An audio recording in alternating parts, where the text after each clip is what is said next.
नमस्कार साथियों, ब्रजवासी शो में आपका स्वागत है और सभी दर्शकों को मेरा सादर प्रणाम। दोस्तों, दीपेंद्र हुड्डा साहब जो कि हरियाणा के यशस्वी मुख्यमंत्री भूपेंद्र हुड्डा जी के सुपुत्र हैं।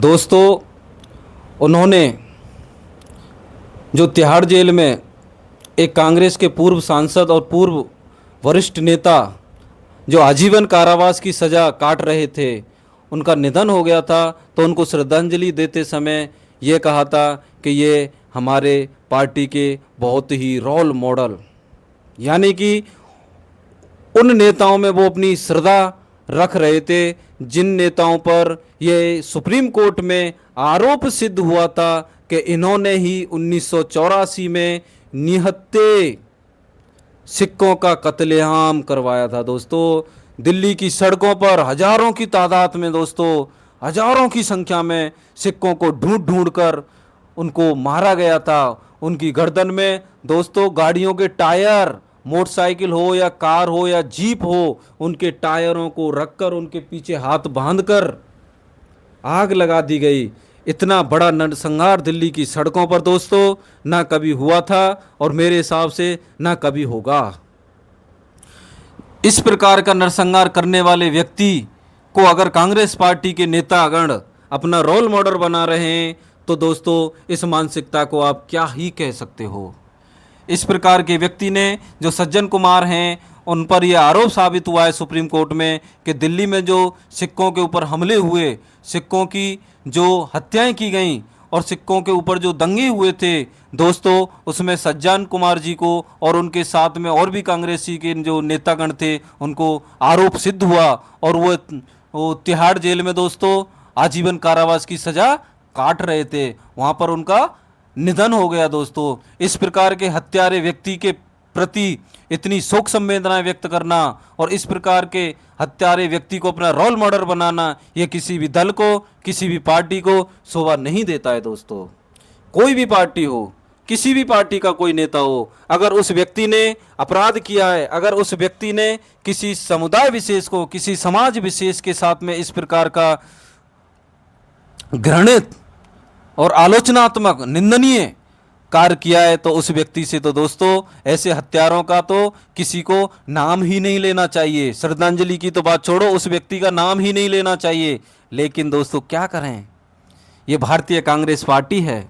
भारतीय राष्ट्रीय कांग्रेस पार्टी के अगर आप इतिहास को पढ़ने की कोशिश करेंगे तो भारतीय राष्ट्रीय कांग्रेस पार्टी के कुछ ऐसे इतिहास के पन्नों में ऐसे महत्वपूर्ण, क्या कहते हैं उसको दोस्तों, महत्वपूर्ण गुप्त सूचनाएं या इनके महत्वपूर्ण गुप्त गुण ऐसे छुपे हुए हैं कि भारत की जनता या भारत के नागरिक या भारत के देशवासी अभी उसको जानते नहीं हैं। दोस्तों, भारतीय राष्ट्रीय कांग्रेस पार्टी की स्थापना आप सभी को पता है और मैं लगभग अपनी हर वीडियो में उस बात को दोहराता रहूँगा। दोस्तों, भारतीय राष्ट्रीय कांग्रेस की स्थापना अंग्रेज़ों का एक अधिकारी जो इटावा में रेवेन्यू अधिकारी था, एओ हुम, उसने की थी। यानी कि कांग्रेस पार्टी इस देश को आज़ाद कराने का दम भरती है। तो मेरा प्रश्न कांग्रेस पार्टी और कांग्रेस पार्टी के सभी नेतागणों से है कि भैया, अगर आपने अंग्रेज़ों से इस भारत देश को आज़ाद कराया तो आप मुझे ये बताइए कि आपकी पार्टी का फाउंडर मेंबर या आपकी पार्टी का जो जनक है वो एक अंग्रेज़ अधिकारी क्यों था? ऐसा कौन व्यक्ति होगा जो अपने आप को उसी देश से भगाने के लिए एक ऐसा संगठन खड़ा करेगा कि वही संगठन उसको भगाएगा? ऐसा संभव नहीं है। दोस्तों, अब आ जाते हैं हम दीपेंद्र हुड्डा जी के बयान पर। दीपेंद्र हुड्डा जी, आप सज्जन कुमार जी को रोल मॉडल कहते हो? यार, ये कैसा बयान है आपका भैया? अरे, रोल मॉडल कहना है तो गांधी जी को कह लो।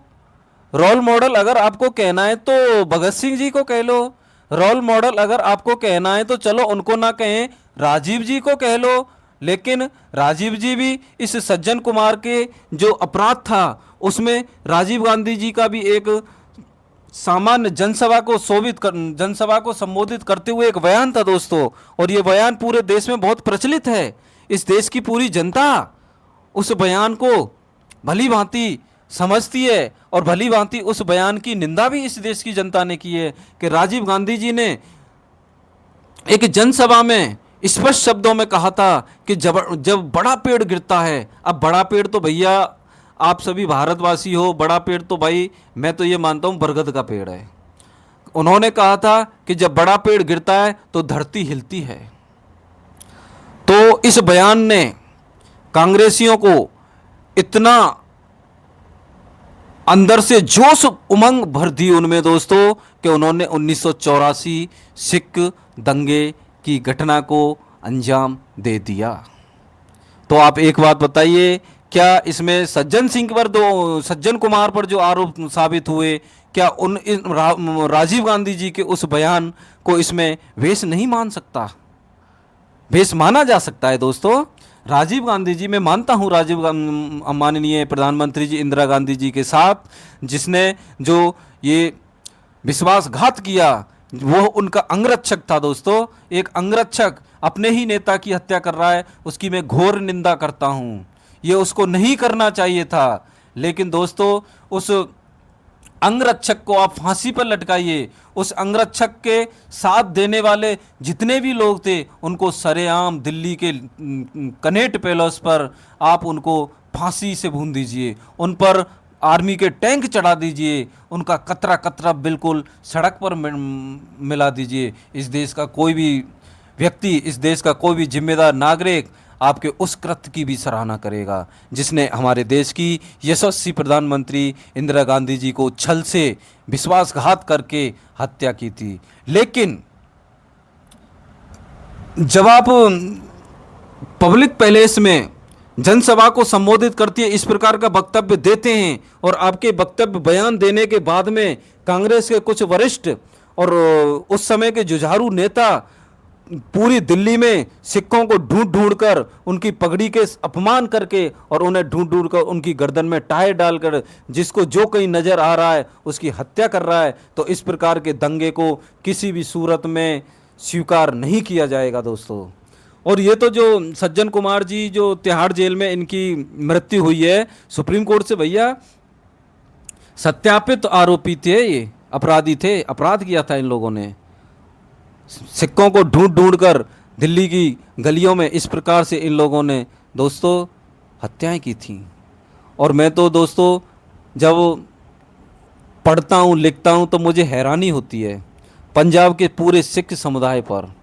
मैं देखिए किसी को ये नहीं कहता, आपका पूरा अधिकार है, लेकिन आप ये कैसे भूल जाते हैं कि जिस कांग्रेस पार्टी ने 1984 में आपके भाई बहनों और आपके परिवारजनों के साथ में इस प्रकार का तांडव किया हो और आप उसी कांग्रेस पार्टी को पंजाब में सत्तासीन कर देते हैं। हैरानी की बात होती है, हैरानी की। अरे ये सिख समाज, इस सिख समाज को आप साधारण मत समझो। ये सिख समाज ना सिर्फ सिखों की, ये हिंदुओं के सबसे बड़े रक्षक हैं। गुरु नानक देव जी, गुरु तेग बहादुर जी, गुरु गोविंद सिंह जी के बारे में आप कुछ अध्ययन तो करके देखो। सिख धर्म की स्थापना हुई इसीलिए थी कि हिंदुओं का सनातन धर्म को मुगलों से बचाना। गुरु नानक देव जी ने यही संदेश दिया हिंदुओं को कि आप अपने घर के एक बेटे को संगत में दीजिए, संगत में दीजिए, और संगत में देकर गुरु नानक देव जी ने एक अपनी अलग से फौज बनाई, एक अपनी अलग से संगत बनाई और पूरे समाज को जागृत किया, लोगों को इकट्ठा कर करके सिख धर्म की स्थापना हुई। और सिख धर्म की स्थापना होने के बाद में आज जब इन सिखों के साथ में कोई राजनीतिक दल इस प्रकार का दिल्ली में नृशंस हत्याकांड करता है और अगर फिर उसी दल को पंजाब में आकर आप सत्तासीन समर्थन कर देते हैं तो ये बात किसी को हजम नहीं होती है। मैं तो उन जिम्मेदार और समझदार और राष्ट्र प्रेमी सिख भाई बहनों से कहना चाहता हूं दोस्तों कि अब वो समय आ गया है कि इस पार्टी का, इस दल का आपको पूर्ण बहिष्कार पंजाब की इस पावन धरती से करना चाहिए दोस्तों, क्योंकि इस प्रकार की घटनाएं समाज में स्वीकार नहीं हैं और इस प्रकार की घटनाओं को अंजाम देने वाले व्यक्तियों को आज के नेता भी रोल मॉडल बोलते हैं। अरे चलो क्षमा याचना कर लेते कि भाई कोई दिक्कत नहीं हुआ, उसको हम क्षमा याचना करते हैं, तब भी बात समझ में आती है। लेकिन आज भी आप इस घटना को यानी कि समर्थन कर रहे हैं उसको रोल मॉडल बोलकर, ये बातें नहीं चलेंगी और सिख समाज इस बात को कतई स्वीकार नहीं करेगा। आने वाले समय में देखिए, एक लोकतंत्र है, लोकतंत्र में जनता की ताकत कुछ नहीं होती है। आप बहुत धनाढ्य हैं, पैसे वाले हैं, राजनीतिक रसूख रखते हैं, तो एक आम सिख नागरिक या एक आम भारतीय समाज या भारतीय नागरिक आपका कुछ नहीं कर सकता। लोकतंत्र में जनता के पास में सिर्फ एक ही ताकत होती है और वो होती है अपने मत की ताकत। तो मैं सभी लोगों से ये विनम्र निवेदन करता हूँ कि इस मत की ताकत को अब की बार इस तरीक़ा से उपयोग करें दोस्तों, कि जिन लोगों ने 1984 में ऐसा महापाप किया था उनकी अकल ठिकाने आ जाए और इस प्रकार के हत्यारों को वो अपना रोल मॉडल जीवन में ना कह सकें। अब समय आ चुका है ऐसे नेताओं को सबक सिखाने का, ऐसे नेताओं को उनकी बुद्धि को ठिकाने लगाने का और उन्हें ये विवश करने का कि भाई आप अपना रोल मॉडल एक ऐसे लोगों को बनाइए जो समाज में जिनकी छवि एकदम निश्चल हो, समाज में जिनकी छवि जन कल्याण की हो, समाज में उनकी छवि पर किसी भी प्रकार का कोई हत्या का, कोई अपराध का, कोई लूट का, कोई डकैती का, कोई दंगों का आरोप ना हो। अगर आप ऐसे व्यक्तियों को रोल मॉडल बनाएंगे तो इस देश की जनता आपका साथ देगी। लेकिन दंगा करने वालों को, हत्या करने वालों को, लूटपाट करने वालों को अगर आप अपना रोल मॉडल बनाएंगे तो इस देश की जनता आपके साथ कतई भी खड़ा नहीं रहेगी। तो मैं कांग्रेस पार्टी के उन नेतागणों से भी ये निवेदन करता हूँ कि भैया इस प्रकार के बयान ना दें। इस प्रकार के बयान देकर आप पार्टी की छवि को मजबूत करने का प्रयास नहीं कर रहे हैं। मेरा मानना यह है कि इस प्रकार के बयानों से पार्टी की छवि और पार्टी का सम्मान और पार्टी का मान मर्यादा या पार्टी की परंपराएं कमज़ोर ही होंगी। तो मैं जिन सज्जनों ने यह बयान दिया है उनसे गुजारिश करता हूं कि भैया माफ़ी वाफ़ी मांग लो माफ़ी, समय है। नहीं तो आने वाले समय में 2027 में जनता के पास में मत की ताकत है, वोट की ताकत है, ऐसा जवाब देगी आपको, ऐसा जवाब देगी आपको। ये एक बयान ही आपके सारे प्रयासों पर भारी पड़ जाएगा अगर आप समय रहते नहीं चेते। और पंजाब कांग्रेस के प्रधान राजा वड़िंग साहब ने तो दीपेंद्र हुड्डा जी के इस बयान से पल्ला भी झाड़ लिया है दोस्तों। उन्होंने उनके इस बयान को सिख समाज के खिलाफ बताया है और पार्टी लाइन से उनको अलग कर दिया है कि हमारी पार्टी का वक्तव्य नहीं है, ये उनका निजी विचार है। अगर ये उनका निजी विचार है तो उन्हें पार्टी की सदस्यता से रिमूव कीजिए, बर्खास्त कीजिए ऐसे व्यक्ति को पार्टी से। जो व्यक्ति दंगाई की, हत्यारे की रोल मॉडल बना रहा है उसको रिमूव करो, हटाओ उसको पार्टी से। नहीं हटाओगे, नहीं हटाओगे, पता है हमें, नहीं हटाओगे, क्योंकि आपको इस देश की जनता भली भांति जानती है। एक व्यक्ति बयान देगा, दूसरा बचाव करेगा। 2 दिन बाद खबरों में ये खबर, डिजिटल मीडिया में ये खबरें आएंगी और 4 दिन बाद इस देश की जनता ये सब कुछ भूल जाएगी। लेकिन अब ये समय ऐसा नहीं है। मैं सभी राजनेताओं से कहना चाहता हूँ, भैया राजनीति सौम्यता के साथ करें, शालीनता के साथ करें। एक राजनीतिक व्यक्ति को इतना शालीन होना चाहिए कि उनके बयानों में समरसता हो, उनके बयानों में समानता हो, उनके बयानों में इस प्रकार की देशभक्ति की बातें हों कि सभी समाज, एक गरीब से गरीब व्यक्ति भी उनकी बातों को सोचकर ऐसा लगे कि ये व्यक्ति आएगा तो हमारा कल्याण करेगा। लेकिन दुर्भाग्य, इस प्रकार के विचार, इस प्रकार की विचारधारा हमारे आजकल के राजनेताओं से कोसों दूर है।